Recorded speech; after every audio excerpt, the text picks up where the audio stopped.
Começa agora mais um Peladeiros.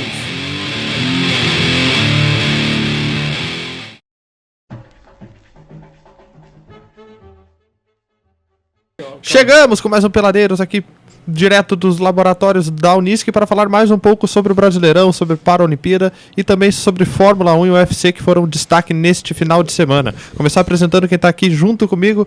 Olá, Lurian, tudo bem?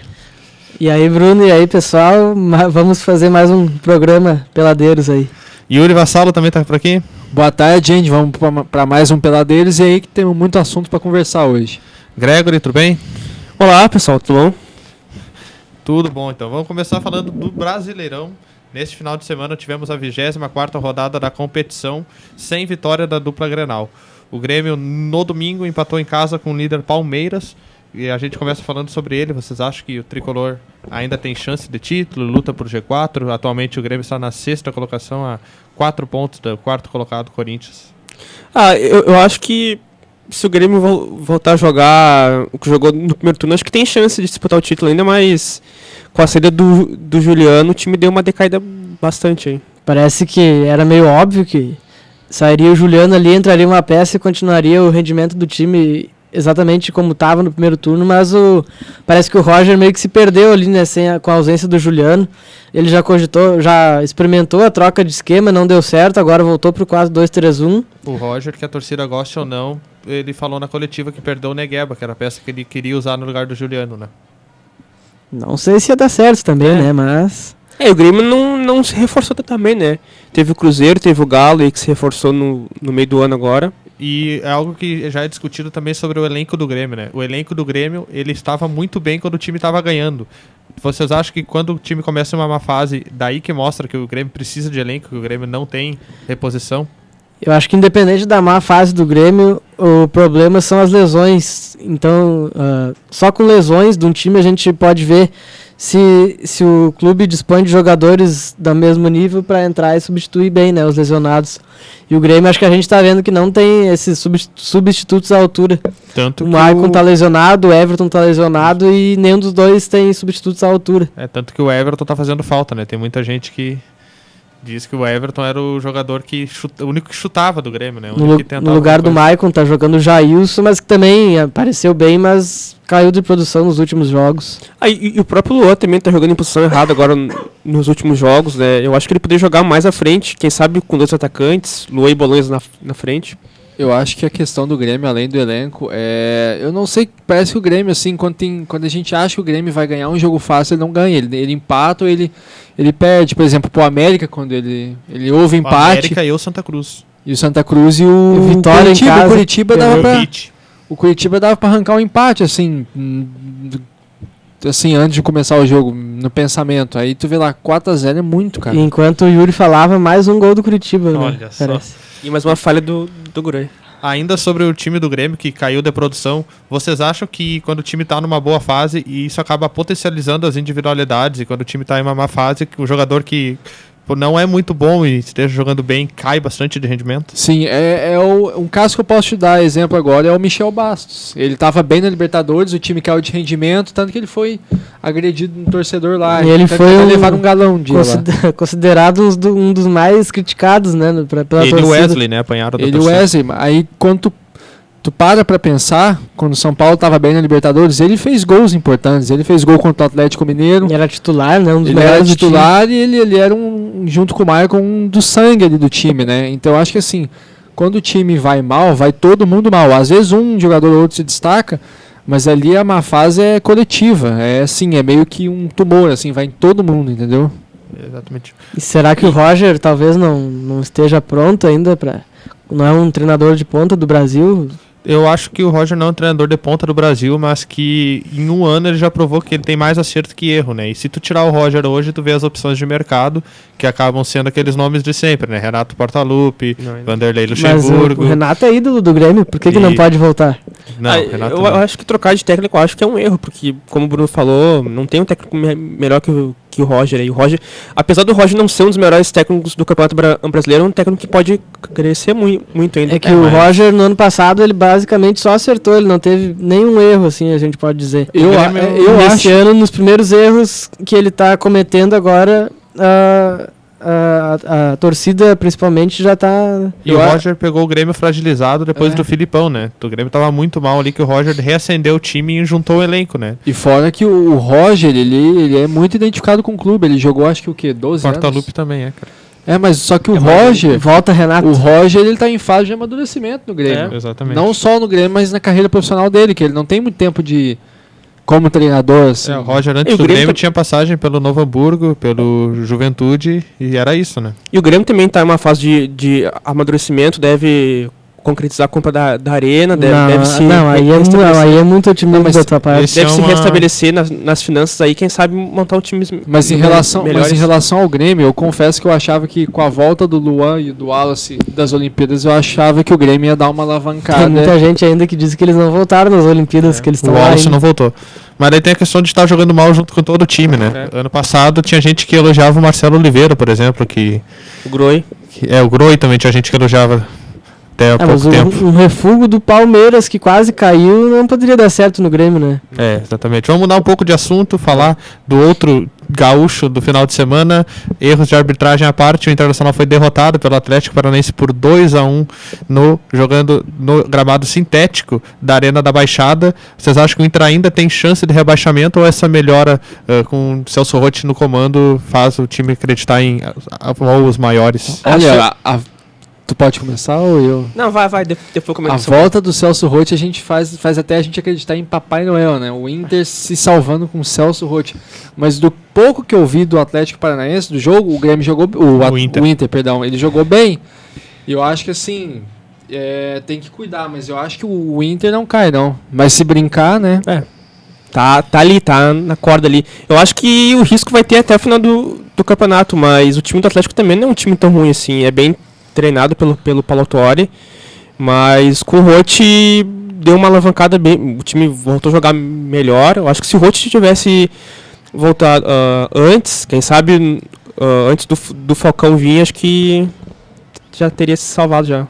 É que por incrível que pareça, o Inter melhorou com o Roth, né? O Roth achou um esquema, deu padrão tático pro time. O time troca passes com mais facilidade, marca o adversário no campo dele. Mais esforçado, né? Por incrível que pareça, marca mais à frente, né? Sim, dependendo da característica de cada jogo, né? O Roth ajusta a equipe de acordo com o que o time precisa. E o bom dessa, assim, do Inter ter jogado bem é ver o Valdívia também jogando bem. Já que o Valdívia, a gente sabe que ele é um cara que tem futuro. É um diferencial no time do Inter, no meio campo, né? Porque assim, quando eu vi ele jogando contra o Palmeiras, sinceramente, eu achei ele... Eu tava lá de perto vendo, ele foi muito mal, chutava sozinho pra fora, perdia a chance. E no primeiro minuto do Atlético Paranaense, ele logo fez um gol, né? E um jogador que acabou errando contra o Atlético Paranaense ali no início do segundo tempo, mas que vem chamando a responsabilidade e se tornando já um dos conhecidos pela torcida, é o Seiras, né? Vive desde o início do ano, é um jogador que tem feito gols, tem chamado pra si as partidas. Foi a melhor contratação do Inter nesse ano. Junto com o Daniel Fernandes, eu acho. Que também falhou nos falhou. Gols. Mas é aquilo, né? Quando o coletivo não funciona, aí até os melhores jogadores da equipe estão sujeitos a falhar, né? E foi o que aconteceu domingo. O Seiras não é aquele cara que é o armador puro que veio para substituir o Dali, mas é o cara que consegue conduzir a bola. É um meio que joga pela esquerda ali e ele arrisca muito, muito de fora da área, isso que é importante. Ele já fez vários gols chutando de fora pelo Inter, um gol contra o Santos, inclusive. Mas a gente vê ainda que o Inter é muito frágil ainda, porque até um jogador do Atlético falou no final do jogo que a única jogada que eles tinham estudado mais do Inter era a bola, a cobrança do lateral na área. E isso é uma falha ter só essa jogada aí. E foi justo aí que saiu o gol do Inter. O gol do Inter, né? O Inter que atualmente está em 16º colocado, uma posição acima da zona de rebaixamento e com 27 pontos, que é a mesma pontuação do Figueirense. Nas próximas rodadas, o time do Inter tem confrontos contra o Vitória em casa, o América Mineiro em Minas, depois pega o Atlético Mineiro em Minas também e Figueirense e Coritiba em casa. O que vocês estão acreditando em o Inter que pega 3 adversários diretos em casa? Tem que ganhar, né? Uma sequência aí que se ele ganha esses 3 jogos, faz 9 pontos, aí eu acho que encaminha a salvação, né? Quantos pontos salva? Acho que 45, torcer pro menos possível, né? Se pudesse salvar com 40, que nem naquele ano do Palmeiras... 41, né, o Palmeiras. A gente tava feliz. 40 tá bom também. Mas faltando falar um pouquinho do Roth, eu acho o Roth muito melhor que o Argel, assim. E melhor que o Falcão também. Apesar do Falcão entender mais de futebol que o Mas aí entre entender de futebol e passar para os jogadores o que ele entende é difícil. O Falcão, como comentarista, é muito bom. Como técnico, eu acho que não dá mais para ele. Eu não acho o Roth tão mal técnico assim. Eu acho que é um técnico mediano do futebol brasileiro. É um técnico que meio que vem pra apagar o incêndio que tava o Inter ali, né? Claro, a gente também, num contraponto, a gente pode falar que ele errou nas substituições domingo. Sim, errou bastante. Ele botou o Vitinho e o Anderson, que estavam totalmente fora de ritmos, que não adicionaram em nada A na informação partida. é que o Anderson tem mais partidas pelo Inter do que pelo Grêmio agora. Mas menos gols, talvez. E não é erro do Inter ainda. Eu não consigo ver o Celso Roth como um treinador mediano, aquele para apagar incêndio. Eu acho ele na mesma forma que o Paulo Autuori. Eu acho os dois ultrapassados. Sim, a época deles passaram. Assim. Teoricamente o Celso Roth é um treinador ultrapassado, né? Mas a gente vendo que o Inter melhorou com ele, já é uma salvação. Diante da perspectiva que o Inter tinha, né? Mais de 10 jogos sem vencer e tudo mais. E uma estatística aí pro pessoal que no retorno o Grêmio e o Inter tem a mesma campanha, acho que 5 pontos, 5 ou 4 pontos. Sigam pensando no Grêmio. Mas o Inter tá na frente Não, do Grêmio no retorno. Do Grêmio e do Inter, né? Outro time grande que tá nas partes de baixo da tabela, o São Paulo, que tem 31 pontos, está em 12º, apenas 4 acima do Inter. Vocês acham que o Tricolor tem alguma chance de rebaixamento? Corre um risco do São Paulo, que ganhou em casa do Figueirense no domingo às 11 da manhã de 2-1. Tem que se cuidar. Tem que se cuidar. E fazia 2 meses que o São Paulo não ganhava no Morumbi. E tomou um gol do Carlos Alberto, que foi dispensado pelo Figueirense hoje. Respeito o Carlos Alberto, que ele foi campeão da Champions, cara.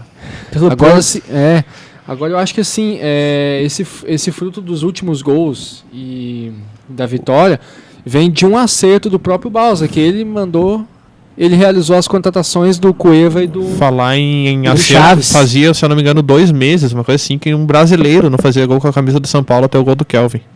Exatamente.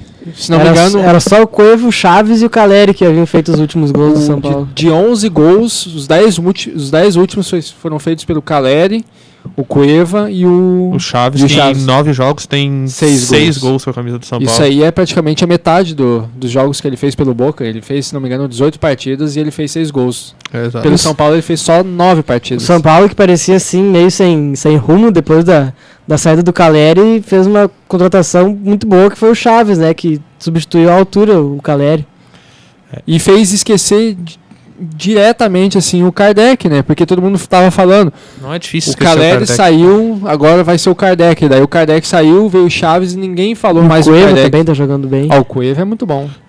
Amanhã à noite nós temos um jogo pelo Brasileirão nessa 25ª rodada que muitos estão considerando como uma final antecipada, que é o confronto entre Palmeiras e Flamengo, que acontece às 21h45 no estádio Allianz Parque. Vocês acreditam que deve ficar entre esses dois times a briga pelo título? O Galo ainda pode chegar, o Corinthians com o Cristóvão tá ali no G4 ainda. Não, o Corinthians acho que o Corinthians com o também, Cristóvão, né? O Santos acho que pode chegar, mas acho que o Corinthians com o Cristóvão acho que não. Eu acho que tá ainda muito no que o Tite tinha montado o Corinthians, mas eu acho que o Galo chega. O Galo tem um bom grupo. Tem um que vocês esqueceram, um jogador. Um jogador ou um time? Perdão, um time. O Botinha, Botafogo. Olha, o Botafogo aí tá depois da chegada do Camilo, o Botafogo pelo amor de Deus, o Botafogo ganhou do Inter no Beira-Rio, do São Paulo e do Cruzeiro. Não tomou conhecimento. Ganhou do Palmeiras. Grêmio. Ganhou do Grêmio com gol de bicicleta do Camilo. Mas eu acho que o título fica mesmo entre o Palmeiras e o Flamengo. Eu acho que o Atlético talvez tenha o melhor elenco do Brasil, mas o treinador, para mim, é muito abaixo dos demais que lutam pelo título, que é o Marcelo Oliveira. Eu sinceramente não gosto do trabalho dele. O Cuca é muito bom treinador. Ele estava mostrando um bom treinador, mas sei lá. Acho que a Copa do Brasil que ele ganhou no Palmeiras foi um acidente de percurso, que nem os campeonatos brasileiros que ele ganhou no Cruzeiro. E acho o Cuca e o Zé Ricardo do Flamengo treinadores bem acima da média. Eu tô gostando do Zé Ricardo. E aquele do Botafogo eu tô gostando também. Jair Ventura. Porque todo mundo tava assim, nossa, o Ricardo Gomes saiu, agora acabou o Botafogo. Né? E o Botafogo tá surpreendendo. E o Botafogo tá melhor do que com o Ricardo Gomes, inclusive na frente do São Paulo.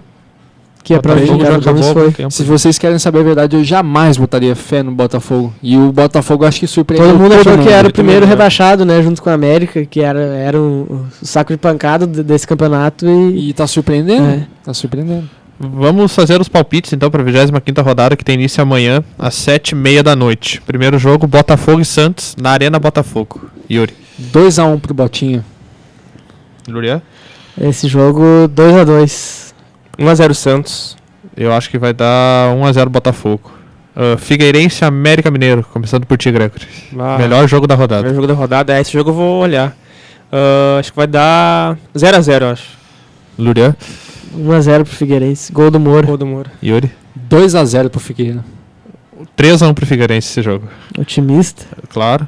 Times catarinenses não vão cair. Ah, Às esse- 9 horas Esse da eu quero noite, palpitar. temos 2 jogos. Primeiro deles, Ponte Preta e Grêmio no Moisés Lucarelli. Lurian? 0x0. Aquele Sem jogo ruim de se graça, ver. sonolento. Gregory? 3x0, 3 falha do Groi. Olha aí. Yuri? 3x2 pra Ponte. 2x1 pra Ponte. Todo mundo meio pessimista com o Grêmio. Não, eu tô otimista. Vai ser só 2x1. Muito otimista. Às 9 horas da noite também nós temos o Santa Cruz, o Leicester brasileiro, só que é o Leicester da temporada Não, o 2016-2017. Leicester ao contrário, né? É o Leicester desse ano, não do ano passado. É dessa temporada. Então o Santa Cruz pega o Atlético Paranaense. Pra mim vai ser 1x0 pro Atlético Paranaense. 1x0 Santa Cruz. Esse jogo aí, como é no Arruda, o Santa Cruz ganha 2x1. 1x1. Olha, único empate, hein? 9h45, final antecipada, Palmeiras e Flamengo. Yuri? É um jogo difícil da gente palpitar, pra não enrolar muito, porque lembrando que o Gabriel Jesus não joga. Lesão, Então né? eu vou. 3 semanas a princípio, a Exatamente. previsão. Eu vou colocar. A informação do Denilson da Band é 15 dias. A minha informação do Luiz Roberto ontem do Jornal da Globo era 3 jogos. Uma semana. Quanta Mas eles controvérsia. brincam com a gente, né? Eu vou botar 2x1 pro Palmeiras. Lurian? 2x2. 1x1. 3x2 pro Flamengo, show do Damião. Do Fernandinho, não? Fernandinho vai fazer o dele, óbvio. Fernandinho, Fernandinho o medalhão do. Talismã do Flamengo. Fernandinho que o Grêmio ainda paga e tá 3 jogos fazendo gols direto pro Flamengo. Informação que chega é que o Fernandinho informação. tem mais gols que o Bolanes no ano. Não sei se foi muito boa a troca pro Grêmio. Pra mim foi. Tem mais gols que o Bolan e o Negueba juntos. Quinta, 7h30, Fluminense e Chapecoense. Lurian, que adora os times catarinenses. Lembrando que o Fluminense nunca ganhou da Chapecoense no Brasileirão, né? Na história, Não. desde que a É o único Chapecoense time, subiu. acho que nunca. Respeitar a Chape, porque a 1 a 1. Chape nunca foi rebaixada. Gregory? Acho que 1x0 pra Chape, eu acho. 2x1 pro Fluminense. 2x1 pra Chape. Também às 7h30, Atlético Mineiro e Sport em Minas Gerais. Gregory? Atlético Mineiro Esporte. O Atlético Mineiro com os seus 10 desfalques de sempre, né? E o Sport Eterno. que vem de goleada 5x3 pra cima do Santa Cruz. Que Ah, jogão, hein, meus amigos? Deu de Então vai tudo. ser 4x0 pro Atlético Mineiro. Esse aí é o jogo pra quem joga cartola, esse aí é o jogo pra se se esbaldar. ferrar. É pra 4x1 pro Atlético Mineiro. Yuri? 2x0 pro Atlético Mineiro. Quem joga cartola vai se ferrar. 1x0, gol do Rodney Wallace. Também. Ah, mas tá certo, o Bruno tá secando o Atlético Mineiro porque sabe que o Grêmio tem chance de Não, título não tem. ainda. Às 9 horas da noite, nós temos São Paulo e Cruzeiro. Yuri, palpite. Lembrando o Cruzeiro sem o Ábila e o Arrascaeta, tem que forçar o cartão amarelo porque na próxima rodada tem Cruzeiro e Atlético Mineiro. Eles não podem nem falar que o Cruzeiro sempre foi freguês do São Paulo. Isso é verdade. 3x0 pro São Paulo. 1x0 pro São Paulo. Pra mim pode ser 1x1 que eu fico feliz já.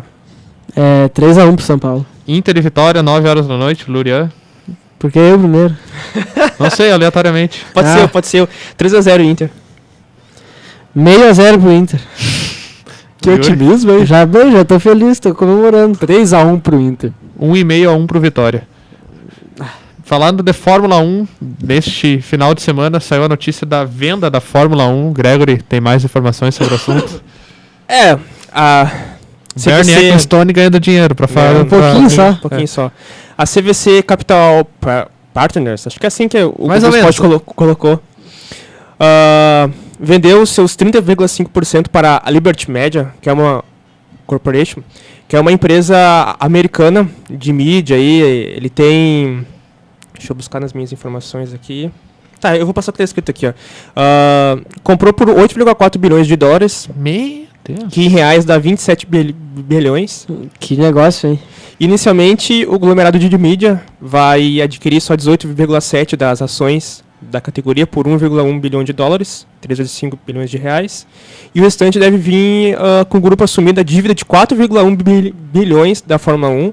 E mas a CVC ainda deve permanecer com seus 65%, mas não vai ter direito mais ao conselho ali que a Fórmula 1 tem para decidir assuntos de regras, essas coisas e tal. Por ano, a FOM fatura 1,2 bilhões de dólares com os direitos de imagem, venda de espaço de publicidade nos autódromos e a taxa dos promoters dos GPs, que dá 50% para os times, as escuderias, 600 milhões de dólares, e os outros 50% fica entre a FOM, que distribui os seus sócios, paga as suas contas e dá um pouquinho para a FIA. Dizem que com a compra da Liberty Media, esse dinheiro deve se ficar mais com as equipes e dividir mais igualmente. Não, igualmente. O que eu vi também é que eles devem investir mais em redes sociais, mais em divulgação, também, né? Porque a Fórmula 1 nos últimos anos tem perdido bem muito, fechado, né? Muita audiência, inclusive no Brasil, né? Com a Globo meio que preterindo, às vezes, alguns... A Sport TV esse dia passou uma reprise às 11h30 da noite da corrida, porque não... alguns treinos que a Globo deixou de passar e até alguns GPs que coincidiam com o horário de jogos do Brasileirão, que o futebol né? paga mais também, né? E dá mais audiência também. Mas o Bernie Ecclestone nunca foi muito fã da internet, assim. Teve até, acho que um caso do Hamilton que postou, acho que não sei se foi no Instagram ou no Snap dele, um vídeo lá sobre uma corrida, e a FOM pediu para ele retirar. A Fórmula 1 é muito restrita, assim. O Bernie Ecclestone parece ser... acha que é o dono, assim. É meio que um esporte à parte, né? Ele quer... que é diferente como é a Fórmula Indy, né? A Fórmula Indy acho que teve até uma vez um treino aí... É bem mais popular. Transmitiram pelo Facebook. Imagina, cara, transmitir de graça um treino. Acho que a Fórmula 1 nunca pensou nisso. Melhor transmitir pelo Facebook do que pela Band. Né? Outro assunto também que saiu nessa semana foi a aposentadoria do Felipe Massa, né? Anunciou no final do ano para de correr. Eu acho que é uma perda importante, porque ele é um bom piloto, assim, acho que não chega aos pés do Fernando Alonso, do Hamilton, mas vai se encerrando um ciclo aí de uma... Brasileiros, né? De brasileiros e de uma... Geração? Isso, obrigado. De uma geração boa aí, que vai restar só com o Fernando Alonso, né? Porque ano que vem o Button deve tirar um ano sabático depois de renovar por mais 2 anos com a McLaren. E o Raikkonen. O Raikkonen também. Alonso, o que eu acho bacana dessa aposentadoria dele é ver assim como os pilotos brasileiros são respeitados lá fora. E quando ele anunciou a aposentadoria, eu acho que todas as como é que a gente fala? Emissoras? As equipes. Homenagear, deixaram uma mensagem. A Sauber, a Ferrari e a Williams deixaram mensagem para ele no Twitter, no Face. Ele é muito querido dentro da equipe Ferrari ali, vocês sentiram muita falta dele quando ele saiu. Vocês não acham que é a mesma coisa que acontecia com o Rubinho? Que ele é muito querido fora do Brasil e no Brasil ele não é tão reconhecido assim. Eu nunca vejo nos comentários no site. Na verdade, no Brasil não é que ele não é reconhecido, ele é muito zoado. A velha mania do brasileiro que se não vence não vale a pena, né? O brasileiro é aquele, se nunca foi campeão não serve. Não foi campeão por causa do Timo Glock, vamos lembrar disso. Não, foi por causa da Ferrari que fez um pit stop errado no GP de Singapura e da Renault lá que... Qual era o carro do Glock? Glock, uma Toyota. Quebrou na última volta com o Hamilton atrás, na última curva. É que choveu, né? Ele derrubou. Mas a Ferrari fez um pit stop errado, largou ele antes do mecânico tirar a mangueira de combustível. Ferrari também gosta de errar nesse pit stop, né? E o diretor técnico, acho, da Renault, lá afrouxou um acidente do Nelson Piquet pro Fernando Alonso ganhar a corrida lá. E foi por lado, o Massa foi tão legal que ele não quis recorrer na justiça para que essa corrida fosse anulada, ele seria campeão daí, porque o Hamilton marcou mais pontos que ele nessa corrida. E sem o Massa, o Felipe Nasser tá em negociações de renovação com a Sauber? Com a Sauber, com a Renault, e tem uma possível chance dele ir para a Williams. Eu gostaria mais ele da Renault, que é uma equipe... mediana, e ele não... É uma equipe que tem dinheiro, né? Tem como ele para a Mercedes, não? Não, Não, mas aí, troca. daí até eu, né? A Renault tem dinheiro, né? Uma equipe tem uma equipe própria lá e eles entraram pra Fórmula 1 pra ganhar título, não pra ser mais uma equipe. Quase como uma publicidade, assim, pra eles. E a Globo anunciou que mesmo com o Massa fora vai continuar Tem contrato, né? transmitindo as corridas, não vai largar de mão a Acho que Fórmula 1. por enquanto não, né? Mas futuramente depois. Acho que só no Brasil que a Fórmula 1 é transmitida em TV aberta. Exatamente. O Sport TV deve continuar transmitindo os treinos e tudo que eles já fazem essa transmissão hoje em dia. Vamos falar um pouco de Paralimpíada do Rio de Janeiro. O Brasil atualmente ocupa o 5º lugar do quadro de medalhas com 10 ouros, 19 pratas e 10 bronzes. 39 medalhas no total, que já é mais que o dobro do que a delegação brasileira conquistou nos Jogos Olímpicos, sendo que a China está em primeiro com 125 medalhas, 54 de ouro, a Grã-Bretanha em segundo com 67 e 31 de ouro, a Ucrânia em terceiro com 22 de ouro e 62 no total, e os Estados Unidos, o bicho-papão dos Jogos Olímpicos, com 49 medalhas e 18 de ouros. O que vocês estão achando da participação do Brasil e aí também da repercussão na mídia, né, que não está muito grande porque nenhuma TV aberta Em passa. relação à mídia, é Tirando uma a TV vergonha, Brasil. né? Primeiro eles falaram, não sei o que, de ter atenção social, de igualdade, então eles não transmitem os jogos, já começamos assim, por um lado ruim. E o que mais me deixa feliz é que antes a gente estava ouvindo que o prefeito do Rio estava dizendo que não tinha um ingresso vendido para as Paralimpíadas. Venderam muitos E ingressos. agora eu tinha olhado, eles tinham passado as vendas das Olimpíadas. Então, assim, eu acho que é algo que nós brasileiros temos que nos orgulhar com isso. A torcida abraçou, né? Abraçou A partir causa. do fim dos Jogos Olímpicos, a torcida compareceu em grande número assim, para comprar os ingressos da Paralimpíada. Devido ao sucesso também, né, dos jogos. E os ingressos da Paralimpíada são bem mais em conta, bem mais baratos Ingresso do que a 10 reais, se eu não me engano. a R$5 daí para estudantes, né, que pagam a meia entrada. E eles, como estão fazendo, estão prestigiando e é o certo, né, prestigiar esses atletas que... E fora que o Brasil é uma potência da Paralimpíada, principalmente pra tu ver que o Daniel Dias é o maior medalhista. o Phelps já ia das falar águas. do Daniel Dias, né? O Daniel Dias que até agora tem 20 medalhas paralímpicas, é o maior o medalhista paralímpico do Brasil e ainda tem chance de ganhar mais 3 medalhas, sendo que ele já ganhou 5 no Rio, né? Então...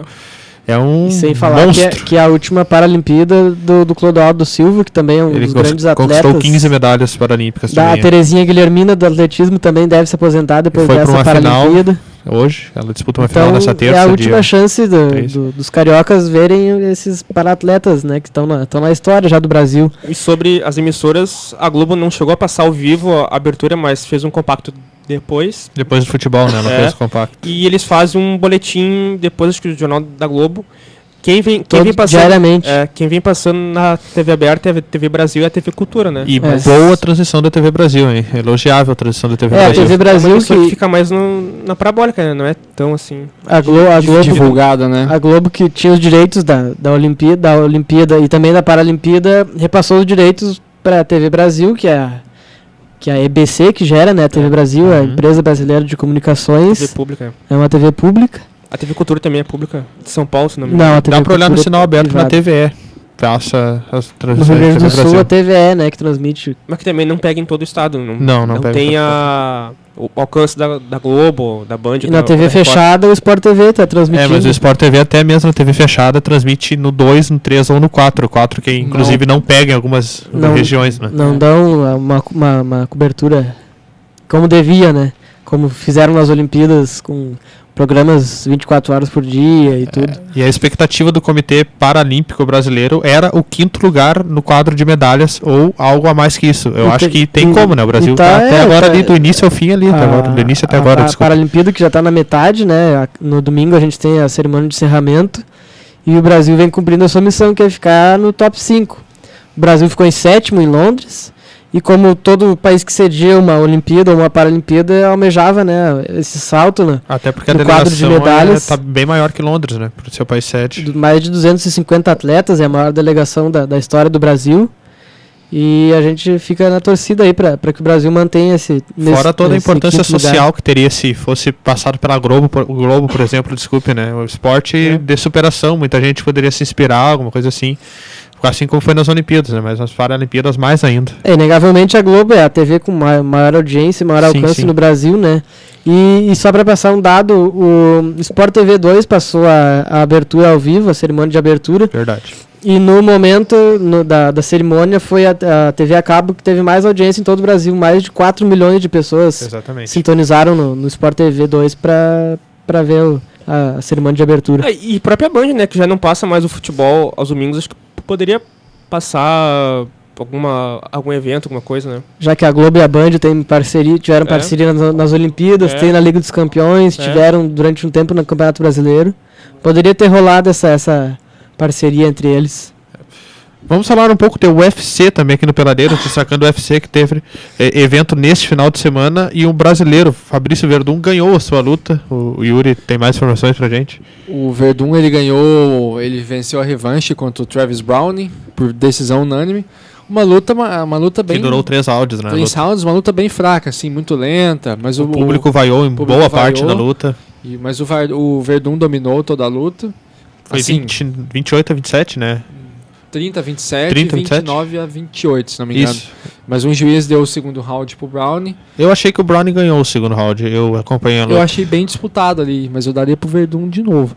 Mas ali o que mais marcou foi o final da luta, onde o Verdun acabou se desentendendo. E dando um chute no técnico, né, do Brownie. Que é o mesmo técnico da Honda também. Exatamente. O Verdun alegou que ele foi ofendido, que o treinador xingou a mãe dele e que ele, né, que ele pediu desculpas, o Verdun pediu desculpas ao público pela atitude, mas não ao treinador agredido, porque ele disse que o treinador agredido já tinha antecedentes. E nesse mesmo UFC a gente teve 2 brasileiras vencendo, né? A Beth Pitbull voltou a vencer depois de 2 derrotas seguidas, venceu por decisão dividida, e a Jéssica Batistaca, que venceu a sua segunda luta na categoria peso palha, que ela desceu da categoria dos galos, e ela já tem segunda vitória, e 2 vitórias com as top 10, né? E agora ela vai enfrentar um desafio maior, e logo ela está disputando o cinturão também. Um fato que marcou essa edição do UFC foi a estreia e talvez última apresentação já do CM Punk, lutador de wrestling que saiu da WWE, resolveu treinar por 2 anos para se juntar ao UFC, que foi espancado durante 2 minutos, foi o que ele conseguiu durar e acabou batendo e desistindo da luta, né? É isso aí, evidentemente foi mais uma jogada do chefe careca branco, né? O senhor Dana White. Coitado do CM Punk. Porque o Dana White, ele apostou na seguinte jogada. Ele contratou o Brock Lesnar, que era do mesmo evento. E deu muito certo, né? E ele, assim, na 4ª luta profissional do Brock Lesnar, ele já estava sendo campeão do Ultimate. Vencendo, assim, bem. E fora que ele era o recorde de vendas no pay-per-view, né? Então o Dana White apostou... não sei se ele vai lutar de novo, mas ele apostou muito no CM Punk, né? Que perdeu de lavada. O CM Punk durou apenas 2 minutos, como a gente falou. Vamos falar um pouco também da convocação da seleção brasileira, que acontece na próxima sexta-feira, para 2 jogos que acontecem no mês de outubro. Luria tem mais informações pra gente ali sobre a convocação do Tite. O Tite que vai convocar a seleção brasileira para esses 2 próximos desafios das eliminatórias na sexta-feira às 11 da manhã. Os jogos contra a Bolívia, dia 8 de outubro, que vai ser em Natal, e contra a Venezuela fora de casa, dia 15 de outubro. O Brasil que está na 2ª posição das eliminatórias com 15 pontos ganhos, venceu os últimos 2 jogos, né? Deu um salto na tabela. Empolgou? Agora o Hexa tá logo ali. Tá bem mais próximo. E dá pra ganhar esses 2 próximos jogos, né? Porque são adversários vencíveis, né? A Bolívia em casa, provavelmente o Brasil vença. A Venezuela fora, aí já é um pouquinho mais complicado. O Brasil tem que levar uns papéis higiênicos só. Mas a Venezuela é o monstro da Copa América, né? Mas tem 2 pontos até agora nas... Lembrando que a Argentina empatou com a Venezuela na última partida no território venezuelano, né? Fica a expectativa para essa convocação do Tite para alguns nomes que ele não chamou na primeira lista, como o Fernandinho. Lucas Moura. O Fernandinho vem jogando muita bola no Manchester City. O Lucas Moura agora titular no PSG, né, com a saída do Ibra. Douglas Costa, que volta à ativa hoje pela Champions League com a camisa do Bayern de Munique. E ali a gente vai ver E o Thiago teste pra ele. E o Thiago Silva também, né, que não foi chamado por conta de uma lesão. Thiago Silva que merece debate, né? O Dunga não gostava do Thiago Silva, criou uma imagem toda do Thiago Silva como zagueiro chorão, mas na minha concepção ele é o de maior nível técnico que nós temos atualmente, né? Ele é um zagueiro, ele é um bom zagueiro, mas ele não é um zagueiro que serve para ser capitão. O Brasil precisa de zagueiro aquele assim, ó, estilo Lúcio. Miranda. Se tiver aquele zagueiro estilo Lúcio Miranda, ali pra dar carrinho e dar Eu acho que o tesourada. Thiago Silva e Miranda talvez seja uma boa dupla, porque o Thiago Silva é um jogador mais técnico, assim, e o Miranda já é mais raçudo, mais... Agora, se, por exemplo, um jogador que eu gosto, que eu vi jogar na seleção ali, mesmo que tenha sido 2 partidas, foi o Gil. Só que o Gil atua num futebol fraco. Se o Gil tivesse um futebol de nível alto na Europa, eu apostaria nos dois. Mas a gente tem que destacar o Marquinhos. O Marquinhos tá bem também. Ele vem desde as Olimpíadas. Que tem muito futuro, muito potencial, né? Fora que tem o Rodrigo Caio ali também. Tem o Jeromel também. E tu falou do futebol fraco que o Gil joga, mas um jogador que vem se firmando na seleção brasileira desde as Olimpíadas é o Renato Augusto. Né? Muito contestado, mas que parece ter um lugar nesse 4-1-4-1 que provavelmente vai estar nessa próxima lista de novo. Muito surpreendente, assim. Eu custa acreditar que ele tá Quem jogando não bem. vai estar é o Paulinho, que graças a Deus tomou o 3º cartão amarelo. Aí fica mais evidente ainda que o Fernandinho deve estar na lista, né? Eu ouvi Porque... que ou eles não convocam o Paulinho, ou convoquem um a mais pra jogar no jogo contra a Bolívia e o Paulinho volta contra a Venezuela. Espero que o Paulinho não seja convocado. Eu acho que é um esforço que não é necessário. Eu acho que parece que caiu do céu esse cartão do Paulinho pro Tite convocar o Fernandinho, colocar de titular e ele não sair mais do time. Mas se bem que o Paulinho não acabou não comprometendo porque era um esquema que ele conhecia desde o Corinthians, né? O Tite já usava com ele Mas ali. não fez uma boa partida contra a Colômbia, na minha opinião. Ele tava meio Contra o abatido, Equador né? ele foi mais ou menos. Eu acho que um que não pode sair é o Casemiro, com certeza. Não tem como. Esse é O indiscutível. Casemiro tá... E outro é o Marcelo, que o Dunga não gostava. o Marcelo, eu não sei como é que ele tinha coragem de botar aquele Felipe Luiz lá. Eu acho que um que não pode ir é o Groy também, né? Não vem jogando bem. Não, o Groy não deve ser convocado. Convoca o Denis tá O Groy bem. tá numa má fase técnica já faz alguns tempos. O Diego Alves, vamos ver se o Diego Alves finalmente vai ser lembrado também. Esses nomes que a gente espera, né, que estejam na convocação, são todos da Europa. O Tite até comentou que na primeira convocação não teria jogadores da Europa por lá ser começo de temporada e eles estarem sem ritmo de jogo. Vamos ver se agora esses nomes vão estar na lista do Tite. Nos ouvindo aí. Lucas Lima estará na lista? Eu acho que não. Na minha opinião, não deveria estar. Acho que não, também. Acho que não. O Lucas Lima que acabou se movendo numa confusão Injusta, no né? último jogo. Eu acho que foi Santos, injusta a expulsão em Porto dele. Alegre. Eu também. Uma verdadeira palhaçada. Pelo amor de Deus. A gente vai esperar um... Qual é o próximo, específico aí pra qual é o próximo comentar assunto? sobre O próximo assunto é o UEFA Champions League. Teremos mudanças no regulamento da Liga dos Campeões a partir de 2018. Mudanças no modo de classificação para a competição.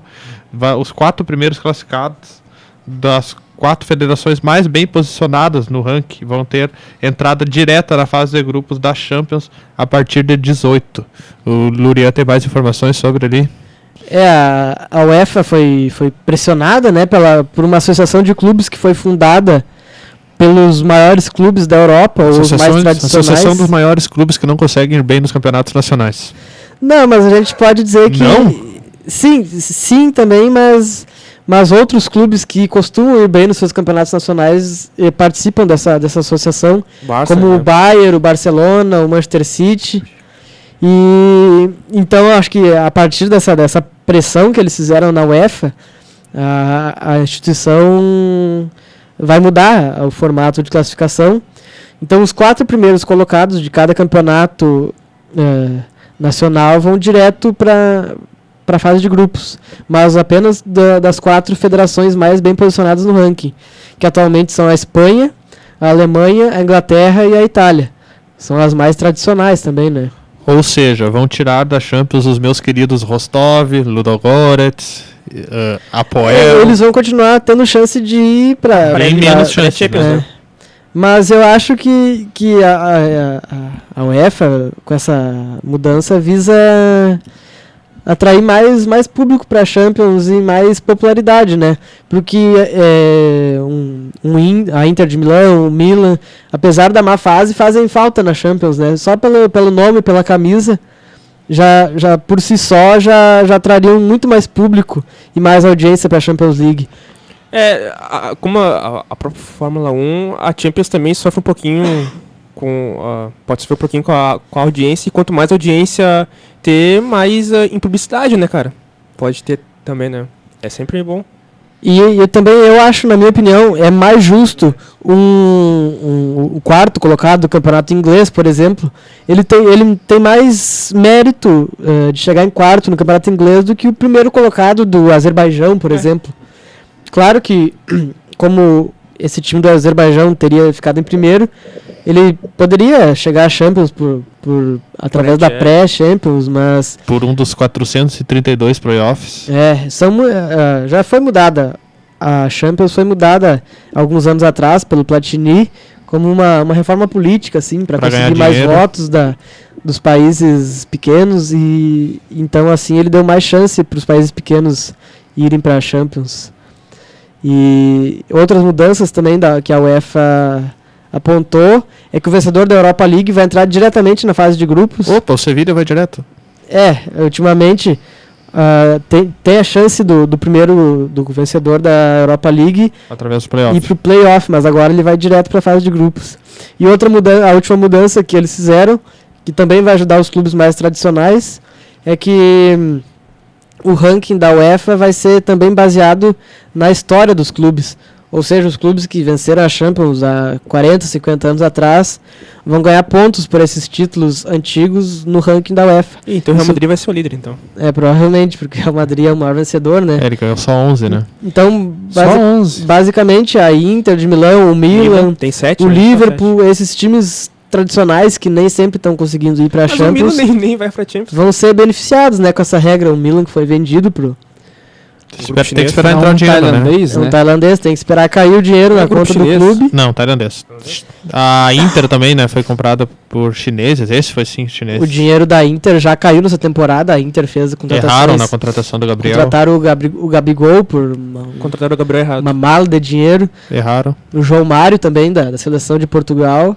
Foram as duas maiores contratações da Inter. E mas o teve Milan, outro também, que venderam o Juan Jesus. O Manchester City? Não, pra Roma. Ah, não. E o... Jesus. Não o Gabriel Jesus. Eu achei. É muito Jesus. É muito Caramba, Jesus. É muito Deus, muito Jesus na parada, cara. E o dinheiro pro Milan vai demorar um pouquinho mais a cair, né, nessa conta. Talvez até 2018 ele já tenha um time bem mais estruturado para poder brigar pelas vagas na Champions. E de uma certa forma é triste, né? Porque o Milan sempre foi tradicional, fazia bons jogos, assim, ter desaparecido, assim, né? Culpa do Berlusconi. Valeu, Berlusconi. Vamos ficando por aqui então com essa edição do Peladeiros, esta segunda edição após a volta do Peladeiros, agradecendo a participação do Yuri. Então é isso aí, valeu, vamos pro próximo Peladeiros, né? Falou então, Gregor, até a próxima. Falou, e espero estar na Série A ano que vem. Lurian, até mais. Valeu, pessoal, falta só 18 pontos, eu acho, 17, vai dar pra escapar. Então tá, galera, era isso, até mais. 45 escapa, será, Lurian?